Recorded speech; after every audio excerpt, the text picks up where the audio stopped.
시세 차익만 5억 6천만 원이 되는 거죠. 수익률은 300%가 넘게 되는 겁니다. 2년 만에. 2019년에 있었던 일인데 제 중학교 동창이 하나 있습니다. 이 친구는 울산에 거주하면서 이제 전세로 살고 있었습니다. 아이 둘을 키우는 평범한 직장인이고 전국 아파트 값이 조금 움직이는 추세니까 친구도 전세에서 실거주로 매매를 좀 고려하는 상황이 됐습니다. 친구가 가지고 있던 종잣돈이 2억 5천만 원으로 전세 보증금하고 신용대출을 조금 받고, 그리고 장모님이 가지고 있던 천안 아파트가 있었어요. 그 천안 아파트를 매도를 해서 아파트 매수를 고려하고 있던 상황입니다. 울산의 신정동에 아파트를 추천을 했는데 이 친구가 연락이 없는 거예요. 그래서 다시 연락해서 물어보는 그런 상황인 겁니다. 제가 집을 샀냐고 물어보니까 친구는 제가 말한 곳, 그러니까 신정동으로 가려니까 생활권이 좀 멀어진다. 그래서 집은 거기가 좋긴 한데 라고 말하고 있습니다. 집은 나중에 좋은 데로 가고 일단 신정동 안 되겠냐.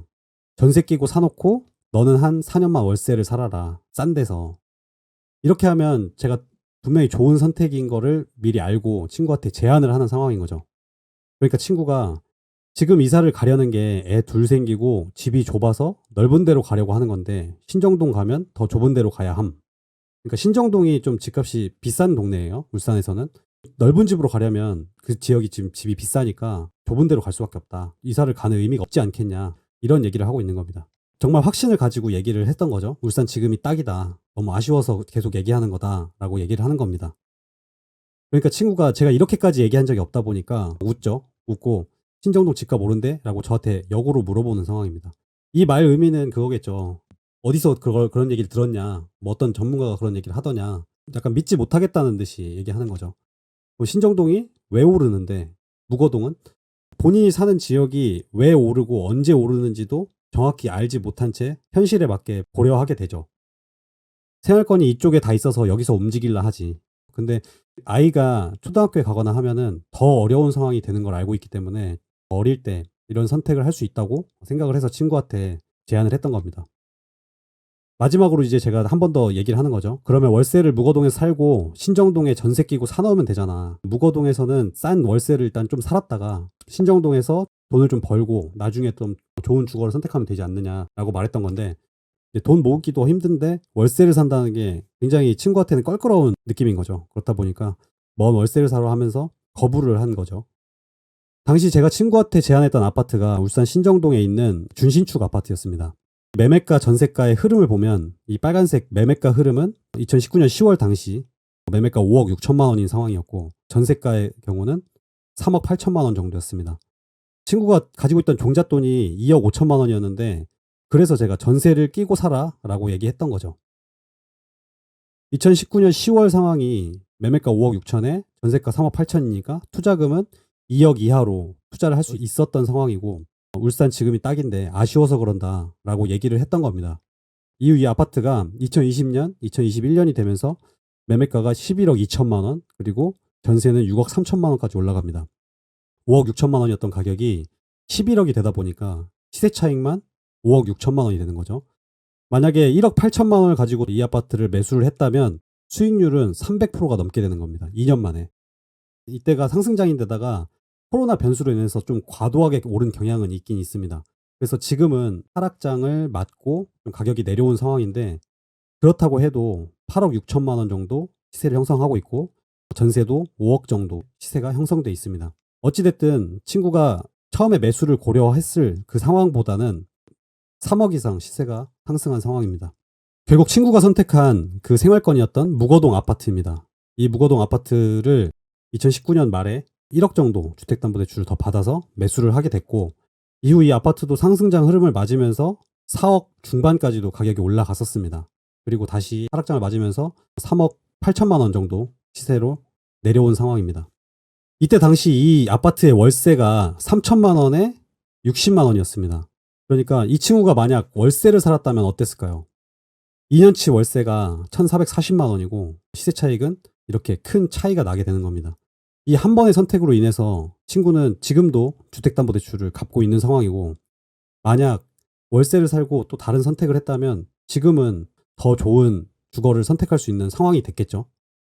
그 선택이 잘못됐다라고 얘기하고 싶은 건 아닙니다. 앞으로 이런 기회가 얼마든지 많이 있고 흐름을 각자 알게 되면 내 주거를 선택하는 데 있어서 선택지를 늘릴 수 있다는 거죠. 이 얘기를 들으면 또 이런 생각을 하시는 분도 계실 거예요. 그때라서 가능했던 거 아니야? 그때면 뭘 사도 다 그렇게 많이 올랐지. 제가 작년 3월 퍼펙트서처 멤버십 영상으로 제안했던 아파트입니다. 계약금 3,600만 원에 잔금 5,200만 원 정도를 치르면 월세를 끼고 살 수 있다라고 해서 제안을 했었고, 그때 제안했던 시기가 2023년 3월 딱 이때였고, 이후로 이 아파트는 실거래가 4억 9,400만 원까지 6개월 만에 큰 상승을 하게 됩니다. 1억 5천 오른 거 가지고 뭔 그렇게 호들갑이냐라고 생각하실 수 있는데, 강남, 송파 이런 데서 3억, 4억 반등이 했죠. 반등을 한 건 사실입니다. 그런데 3억, 4억이 반등하는 동안 실제 그 아파트를 우리가 사는데 필요한 비용은 20억, 30억이 됩니다. 수익률 면에서 굉장히 떨어지는 거죠.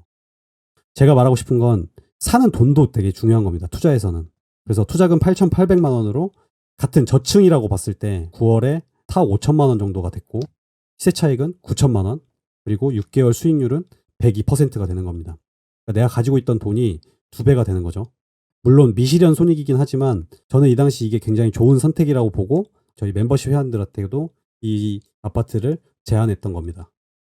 예전에만 가능한 건 아니다라는 걸 보여드리려고 매월 멤버십에서 아파트를 제안드리고 있고, 지금 실제로 그 아파트들이 시세 변화가 어떻게 일어나는지 직접 확인해 보시면 이런 흐름을 보는 눈을 가져야 된다라는 걸 어느 정도 공감하실 거라고 생각합니다. 제가 이런 흐름을 볼 수 있었던 이유는 그동안 아파트 가격에 영향을 주는 여러 가지 지표들, 그 데이터로 직접 확인하면서 차트로 아파트 값과 대입을 해보고 그걸 검증해 보면서 이게 정말 영향을 주는지 안 주는지 하나씩 하나씩 거쳐가면서 실제 투자를 해왔기 때문입니다. 투자한 아파트가 어떻게 변화하는지도 살펴보면서 제가 걸을 건 거르고 자를 건 자르면서 이렇게 6단계로 지금 강의를 듣는 분들에게 제 노하우를 전수하려고 하는 그런 강의가 되는 겁니다. 이 강의는 총 3막으로 이루어졌습니다. 첫 번째는 흐름이고, 두 번째는 기회를 보는 눈이고, 세 번째는 수익을 보는, 그러니까 돈 관점에서 볼 수 있는 눈을 가지게 되는 겁니다. 1막 흐름에서 1단계에서 3단계까지, 그러니까 전국의 흐름, 그리고 지역, 생활권까지 들어가면서 상승할 지역, 아까 보신 대로 예를 들면 울산이나 안산의 그 상승할 지역을 봤던 것처럼 지역의 흐름까지 볼 수 있는 눈을 갖추게 되는 거고, 4, 5단계 입지와 타이밍을 공부하게 되면 특정 단지, 앞에서 본 가장 상승률이 높을 만한 단지들을 제가 찾아낼 수 있게 강의를 구성했습니다. 그리고 마지막 6단계는 그 예상되는 수익률끼리 서로 비교를 해서 최선의 수익률을 낼 수 있는 아파트 단지를 찾을 수 있도록 전개가 될 겁니다. 여기서 6단계 수익률에 대해서 제가 잠깐 맛보기로 보여드리도록 하겠습니다. 친구에게 추천한 A 아파트는 2013년식에 6억이란 가격을 형성하고 있었습니다. 그리고 같은 입지에 있는 구축 B 아파트가 2003년식에 5억 9천만 원 가격을 형성하고 있었어요. 이건 친구가 선택한 그 아파트가 아닙니다. 제가 제안한 아파트의 바로 옆에 있는 2003년식 아파트입니다. 2003년식이란 얘기는 2003년에 지어졌다는 얘기죠. 그때의 물가로 지어진 아파트라는 겁니다. 근데 2013년식은 어떨까요? 10년 후죠. 10년이 지나는 동안 인건비나 물가는 계속 올랐을 거란 말이죠. 그러니까 두 아파트의 가격은 물가 상승률 정도의 가격 차이는 있어야 되는데, 제가 봤을 당시에 이 2013년식의 친구에게 추천한 아파트는 6억이란 가격을 형성 중이었고, 10년 차이가 나는 구축 아파트가 1,000만 원밖에 차이가 나지 않는 거였습니다. 2003년식이 5억 9천만 원이었다면 2013년식은 얼마가 되어야 되냐는 말이죠. 그러니까 7억 5천만 원이 물가 상승률을 반영했을 때 적정한 가격이고, 친구한테 확신을 가지고 얘기를 할 수 있었던 겁니다. 작년에 멤버십에서 제안했던 아파트도 똑같은 논리인데 이번엔 반대 상황입니다. 제가 제안했던 아파트가 2006년식으로 구축인 아파트였고, 바로 그 옆에 있는 같은 입지에 있는 B 아파트는 2018년식에 6억이란 가격을 형성 중이었습니다. 이 같은 입지라고 할 만한 게 여기 보시면 아래에 초지역이 있죠.